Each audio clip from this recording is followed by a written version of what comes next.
Salut tout le monde! Dans cette vidéo, je vais vous présenter Antigone de Jean Anouilh. Alors, n'oubliez pas de vous abonner pour recevoir d'autres vidéos, de liker le travail si le contenu vous a plu et de laisser un commentaire encourageant. Alors, commençons le travail. Présentons tout d'abord les personnages. Commençons par Antigone, le personnage éponyme qui donne son nom à la pièce de théâtre appartient à la dynastie des Labdacides. Antigone est la fille d'Oedipe et Jocaste, la nièce de Créon et d'Eurydice, la fiancée d'Aimon et la sœur d'Ismène et Théocle et Polynice. C'est elle qui sacrifie sa vie et son amour pour honorer son frère. Puis Aimon, le fils de Créon et d'Eurydice, le prince héritier, l'amoureux d'Antigone, avec qui il mourra par la suite. Créon, c'est l'oncle maternel d'Antigone, le roi de Thèbes, qui a été contraint de prendre le trône. Il a été déchiré entre le devoir et la famille. Puis il y a Ismène, la sœur aînée d'Antigone. Elle aime la vie. Elle est belle et refuse au début le projet d'Antigone qui est enterré leur frère. La nourrice. Elle a fait la promesse à Jocaste, la mère d'Antigone et d'Ismène, de prendre soin de ses enfants. Et elle le fait comme une véritable mère. Eurydice, épouse de Créon, est la mère d'Aimon. Elle est présentée comme une vieille dame qui tricote et tricotera pendant toute la tragédie jusqu'à ce que son tour vienne de se lever et de mourir. Le page, un petit noble mis en service d'un roi. Les gardes sont les hommes qui exécutent les ordres du chef, qui est là, le roi, Créon bien sûr.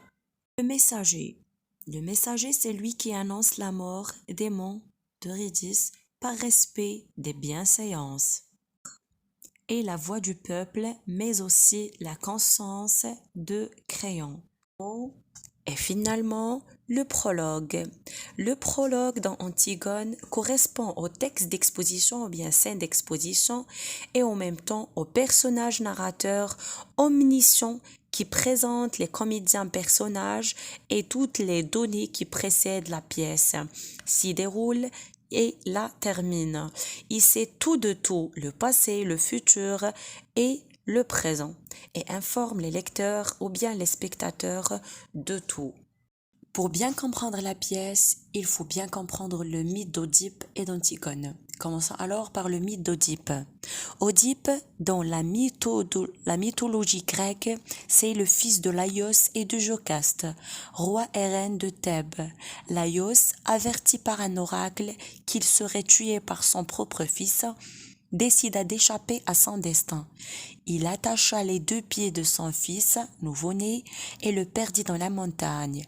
Mais l'enfant fut recueilli par un berger et confié à Polybe, le roi de Corinthe, qui l'appela Oedipe, et l'éleva comme son propre fils. Oedipe ignorait le secret de sa naissance, aussi quand un oracle déclara qu'il tuerait son propre père. Alors, il décida de quitter Corinthe. Au cours de son voyage, il rencontra un roi sévère, c'est Laïos, avec qui il affronte un problème et le tue, ayant pris le roi et ses serviteurs pour des voleurs. Ainsi, Oedipe accomplit la prophétie sans le vouloir. Oedipe arriva à Thèbes, qui était sous la coupe d'un monstre sanguinaire appelé le Sphinx. La créature bloquait les routes menant à la ville, tuant et dévorant les voyageurs qui ne pouvaient résoudre l'énigme qu'elle leur proposait.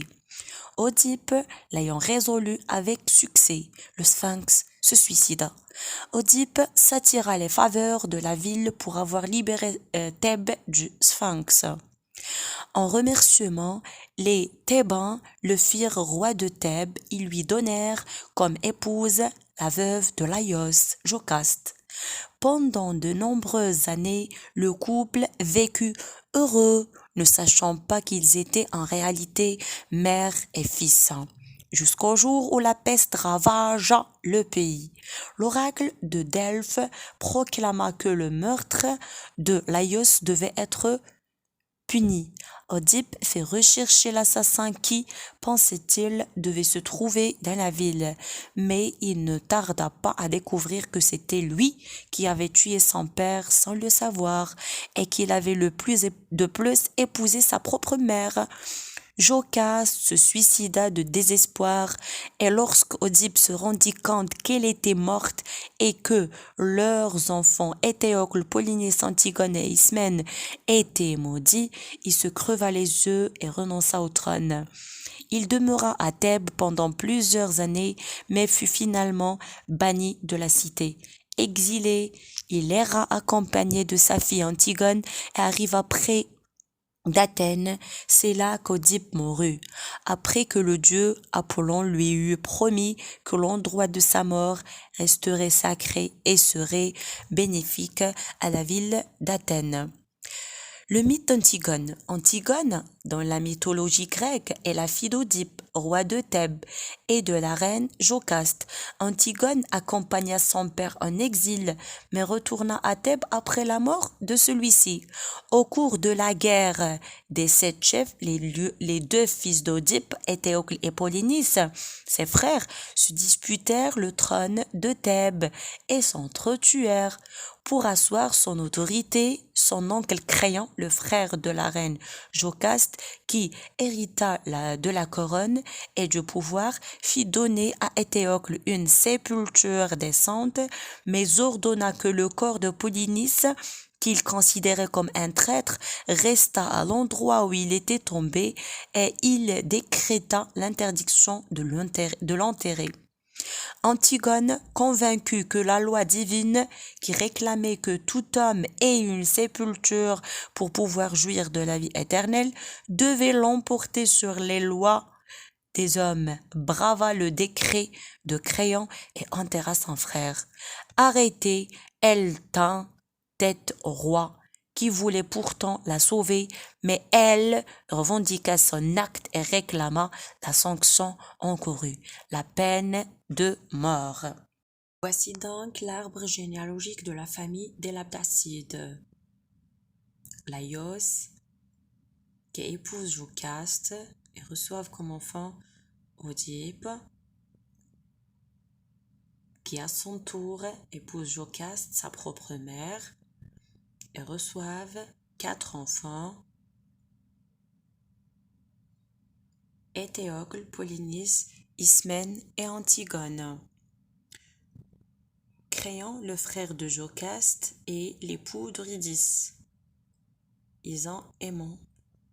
Alors, voilà ce qui se passe dans la pièce d'Antigone. Le rideau se lève sur tous les personnages de la pièce. Le prologue s'avance sur le devant de la scène et les présente, tour à tour, au public. Ils sont 11 au total et sortent au fur et à mesure que le prologue décline leur identité et donne leurs principaux traits de caractère. La scène est vide. La tragédie débute sur une aube grise et livide dans une maison qui dort. Antigone se glisse pieds nus dans la maison et se fait surprendre par sa nourrice qui s'indigne de ce qu'elle croit être une escapade amoureuse. Antigone avoue un amoureux mais la rassure ensuite et explique son escapade par son besoin de découvrir la beauté d'un monde sans couleur, qui ne pense pas encore aux hommes. Elle affirme sa pureté et sa fidélité à Aimant. Ismène arrive soucieuse et la nourrice va préparer du café. Ismène a réfléchi toute la nuit sur la conduite à tenir concernant son devoir fraternel, c'est-à-dire donner une sépulture au cadavre de son frère Polynice, tué lors du combat fratricide qu'il a opposé à Éthéocle pour régner sur Thèbes, qui enfreint radicalement l'ordonnance royale de Créon qui l'interdit sous peine de mort. Ismène redoute de mourir et donne un récit atroce de leur mort, alors qu'Antigone se montre prête à braver l'interdiction au péril de sa vie. Elle refuse de comprendre et ne veut pas avoir raison. Elle n'a pas envie de mourir, mais refuse de se servir des prétextes de sa sœur pour changer d'avis. Elle se radoucit et convainc Ismène de retourner se coucher en lui offrant la possibilité de lui parler afin de la forcer à renoncer à son projet. Antigone cherche du réconfort auprès de sa nourrice et redevient une petite fille qui n'a plus peur. Elle lui délivre une sorte de testament concernant Douce, sa chienne, et lui fait promettre de ne plus la gronder et de lui parler comme à une vraie personne. Antigone reçoit Aimant qu'elle aime et qu'il l'aime. Ils sont fiancés et doivent se marier. Une allusion est faite à une dispute qu'ils ont eue la veille lors d'un rendez-vous où il voulait s'offrir à lui pour être sa femme avant leur union officielle avec une robe d'Ismène, ce parfum et ce rouge à lèvres.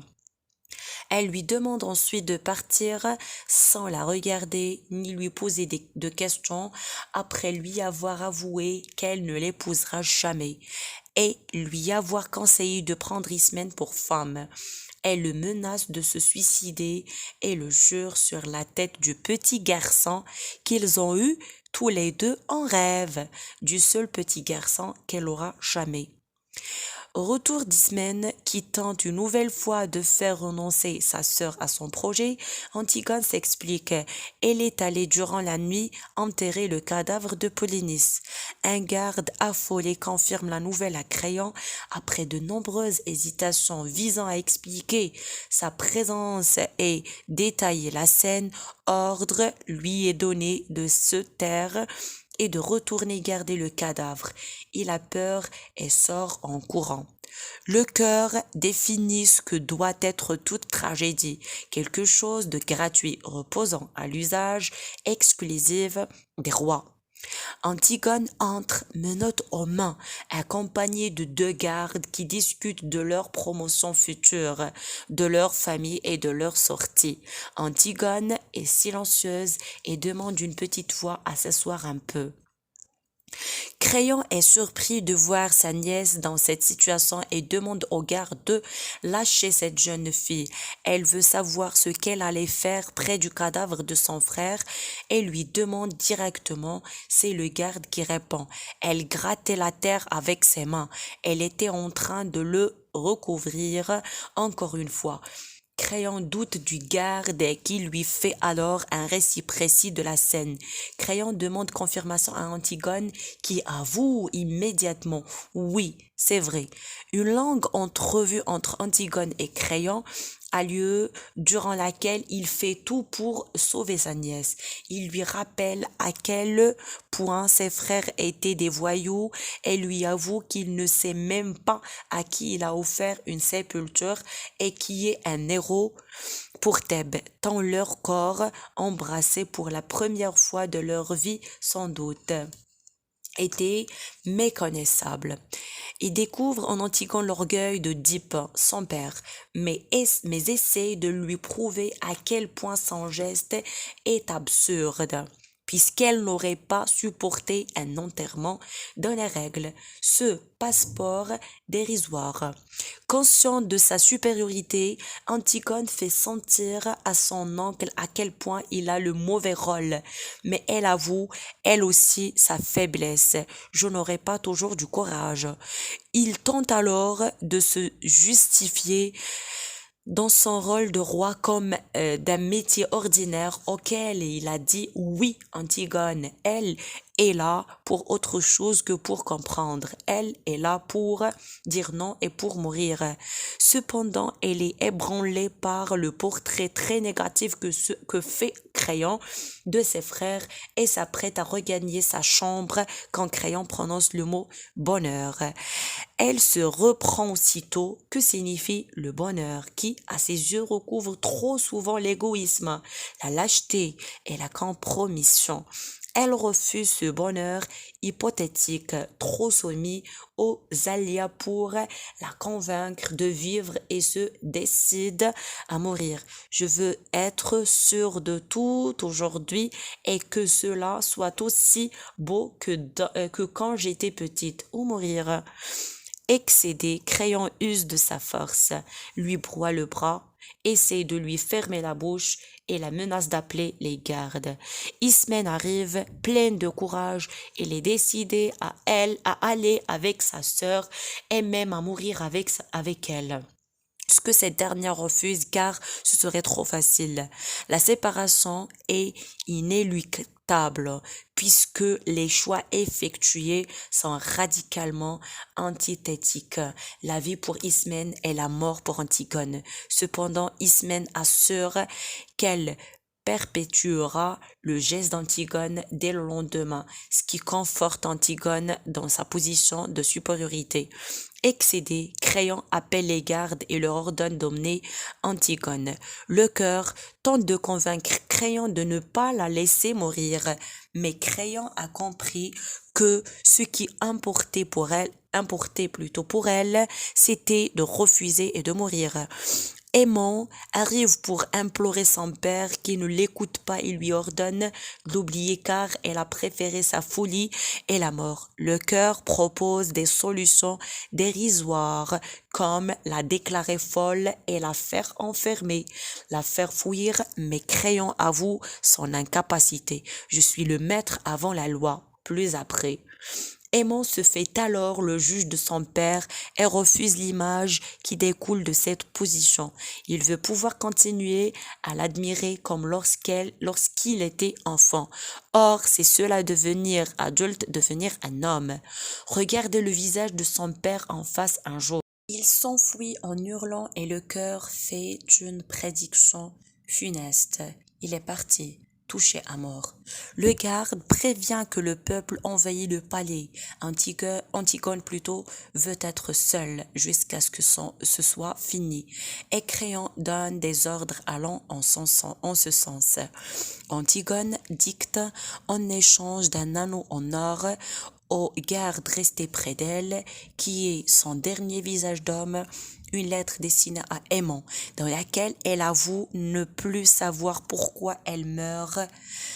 Elle demande également pardon. Sans la petite Antigone, vous auriez tous été bien tranquilles. La discussion qui s'engage entre eux est engluée dans le quotidien du garde qui parle de la promotion dans les rangs de l'armée alors qu'Antigone est condamnée à mort. Le garde lui dévoile comment elle va mourir pour ne pas souiller la ville de votre sang. Ils allaient vous murer dans un trou. Elle prend alors conscience que dans ce tombeau dans lequel elle sera enterrée vivante et qui lui servira de lit nuptial, elle sera seule, ce qui l'effraie. Le cœur annonce la fin de la tragédie. Il va falloir qu'ils y passent tous et un messager relate la mort d'Antigone qui s'est pendue et comment Aimant, ivre de douleur, qui tentait plutôt de la sauver, s'est suicidé après avoir méprisé son père. Les deux amants morts sont couchés l'un près de l'autre et en finit eux, à la différence de Crayon, comme le lui rappelle le cœur qui lui apprendra qu'Eurydice, sa femme, s'est tranché la gorge après avoir appris le suicide de son fils. Seul, désormais, Crayon se rend à un conseil des ministres après s'être justifié auprès du page d'avoir fait cette sale besogne. Il délivre une réflexion sur l'enfance comme bonheur et innocence par manque de connaissances. Le cœur conclut cette tragédie sur les morts et leur rapport aux vivants qui vont commencer tout doucement à les oublier et à confondre leur nom. Et sur l'attente de la mort par Crayon, les gardes continuent de jouer aux cartes et le rideau tombe rapidement pendant que les gardes abattent leurs atouts. Et voilà donc la fin d'Antigone. J'espère que le contenu était très clair et va vous aider afin de bien comprendre. Merci encore une autre fois et n'oubliez pas de vous abonner, de partager la vidéo et de la liker. Au revoir.